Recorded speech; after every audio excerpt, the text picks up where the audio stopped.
This is the lecture for Filippo Santoni de Sio and Jeroen van den Hoven's article, Meaningful Human Control Over Autonomous Systems, a Philosophical Account. So the first topic is, you'll notice that a lot of this article is about autonomous weapons, and you might be thinking, well, I thought we had finished with autonomous weapons, and the answer is yeah, we've finished, but since the new topic that we're talking about is human responsibility for AI, there's 2 points. Number one, you'll recall from the autonomous weapons section, most of that was about responsibility. Like, one of the main issues with autonomous weapons is who is responsible for them, and if so, how, and what should we think about this. And so it kind of makes sense that if you want to look at responsibility, one of the places you'd look is autonomous weapons. And the second point is that now, like, one of the reasons we're reading this article is that it's much more deeply concerned with responsibility and what it is to be responsible for AI stuff, and much less concerned with autonomous weapons in particular. In fact, nothing they say is limited to autonomous weapons. As they point out, both in the abstract and in the article, what they say has implications for other non-military autonomous systems like self-driving cars. And, in fact, nothing of their account is limited to weapons. They could have just replaced everything about autonomous weapons with self-driving cars in this article, and it would have been the same. So it's a nice continuation from the previous topic, but we're moving on. That's not to say that there's no links between the two. You can use this stuff in this article to think about the autonomous weapons stuff if you want, because again, they're related. One of the important ideas related to responsibility is the idea of free will. In fact, like, 2 or 3 of you, I think, are in the intro to philosophy class I'm teaching this semester. And in that class, we're going to talk about free will kind of soon. And in that class, what we learn is that a lot of the debate about free will is kind of the debate about responsibility, because to have free will is to be the sort of thing that can be morally responsible for its actions. If you lack free will, then it's hard to see how you can be morally responsible for something. Imagine that you grab my arm and force my arm to hit somebody else. Usually we would not hold me responsible for hitting the person. We would hold you responsible because I didn't do it freely.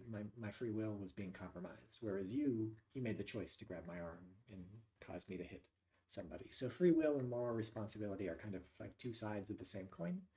And this article briefly discusses some theories of free will. It breaks them down into the incompatibilists and the compatibilists. And then the incompatibilists are divided into 2 categories, the libertarians and the free will skeptics.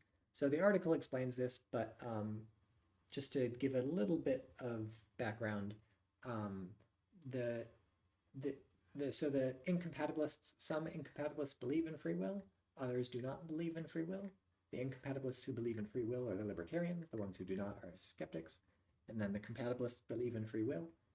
The divide between the incompatibilists and the compatibilists is about, is free will compatible with causal determinism? Causal determinism is the idea that everything that happens, every event that occurs in the universe, is determined by the laws of physics plus the initial conditions. And so the thought is that, look, there was the Big Bang, and a bunch of particles were formed, and after that, all the particles have been bouncing around according to the laws of physics, sort of like billiard balls, one particle hits another, and so on and so forth. And so everything is governed by the laws of physics. And after billions of years, that includes not just the motion of the planets and stuff like that, but also the things that you and I do, because, my actions are a result of what's going on in my brain and the rest of my body. And all of the particles in my brain are obeying the laws of physics, and all of the particles in my body are obeying the laws of physics. And so some people think this is a challenge for free will, because how can there be free will if everything I'm going to do is determined by the laws of physics plus, the initial arrangement of particles at the Big Bang? Like, where is the room for me to make a choice if everything is effectively predetermined? So the incompatibilists say, yeah, determinism is not compatible with free will. If the universe is deterministic, then there cannot be free will. The compatibilists say, no, there's no incompatibility here. Determinism and free will can go together just fine. So starting first with the incompatibilists, they say you can't have determinism and free will. And so the question is, which are you going to give up? The libertarian gives up determinism. They say not everything is causally determined. Human beings, for instance, have the ability to make choices which are not sort of fully determined by the laws of physics. We can sort of go beyond the laws of physics in some ways. So that's the libertarian kind of view. The free will skeptic gives up free will. They say, well, no, determinism, I want to keep that. And so, there's no free will because free will and determinism are incompatible with each other. Meanwhile, the compatibilist says, look, free will and determinism are compatible, so I'm not going to give either up. I accept determinism and I accept compatibilism. One argument for compatibilism, there's lots and lots of arguments for all the different sides or whatever. Most philosophers are compatibilists, and then among the ones who aren't compatibilists, I think there's a slight majority for libertarianism, and then free will skepticism is the least common. Just very quickly, one kind of argument for compatibilism. You can imagine a case where, forget determinism, there is no determinism or whatever, and somebody is driving down the road and they're deciding whether or not they're going to rob a bank. And basically the thought is, well, they're going to there's a fork in the road coming up, and if they decide to rob the bank, they're going to turn left to head to the bank to rob the bank. If they decide not to rob the bank, they're going to turn right, and they're not going to commit any crime. And so there's some sort of evildoer watching them, and the evildoer wants them to rob the bank. They want they want this person to become a criminal. And so if the evildoer sees that the person is about to turn right and not rob the bank, they'll use a mind control ray on the person and force them to rob the bank. So the person's driving down the road and they get to the fork in the road and they turn left. So they decide to rob the bank and they go off and rob the bank. So the evildoer never has to do anything. They have the mind control ray ready, but they never use it. And so the thought is that, look, this person is effectively determined to rob the bank, not by the laws of physics or something. Again, we're imagining in this scenario, there is no determinism or whatever. But this person made a choice to rob the bank, and if they hadn't made the choice to rob the bank, the evildoer would have forced them to rob the bank. So there was no option. They had sort of, no matter what was going to happen, they were going to rob the bank.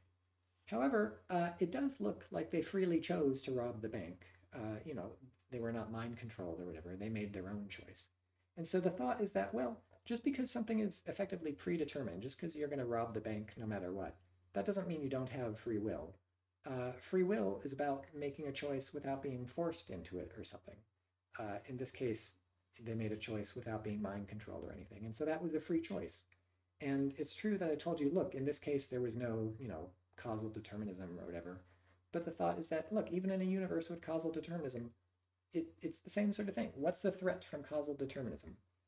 Causal determinism says, no matter what you're going to do, you're going to end up doing it because, it's the laws of physics made it that way. But of course, in the story I told, no matter what the person did, they were going to end up robbing the bank. And yet, many people say, oh no, they freely chose to rob the bank. They had free will in that story. So that's one kind of argument for compatibilism. We're not going to sort that out in this class, but if you're interested, you can find a class where we talk about this, including my intro to philosophy class. That's enough about free will. They also mention this thing called Gettier cases on page 6. Again, they explain this in the article, so in principle you can skip my explanation here, but just to talk a bit more about what's going on here. So the background is we're wondering what it means to know something. What is knowledge? When I say that I know that today is, I don't know, I think it's Wednesday. That when I say I know today is Wednesday, or whatever, what does that mean? And so one influential analysis of knowledge is the justified true belief theory. It says you know something if you have a belief and it's justified and it's true. As I say this, I'm remembering giving a lecture on this earlier, but that may have been, I think that was in the intro class, not in this class. So you have a belief, so I believe that it's Wednesday. That's something in my head. it has to be a justified belief. So I have to have some justification for thinking that it's Wednesday. So maybe I check the calendar or somebody told me it's Wednesday. If I just believe that it's Wednesday and I have no good justification for it, like, maybe a fortune teller told me it's Wednesday, or, I picked a day out of a random, like I had a bunch of days possible and I picked one at random and it said Wednesday. That's no justification for believing it's Wednesday. So I need a justification, like I looked at the calendar, so I have a justified belief, and it has to be true. So today is in fact Wednesday. That's something outside my head. So if those three things are true, we might think, oh, then I know it's Wednesday.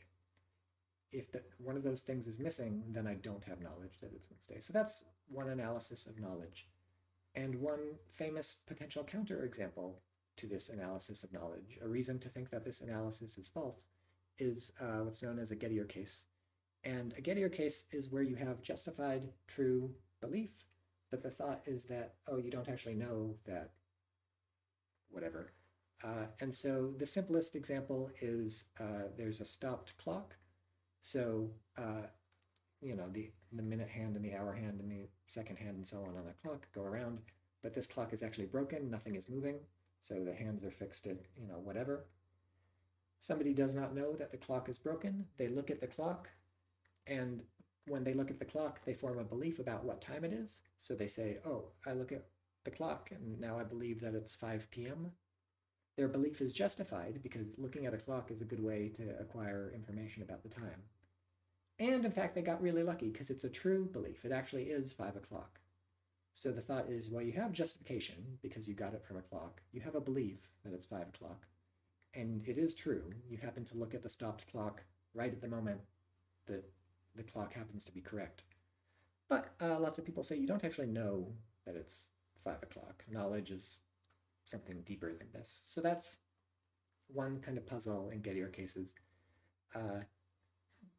One solution to the Gettier case, a different way of understanding knowledge, shows up in this paper. This is the kind of Nozick solution. So you might be interested in seeing what Nozick has to say about knowledge in Gettier cases.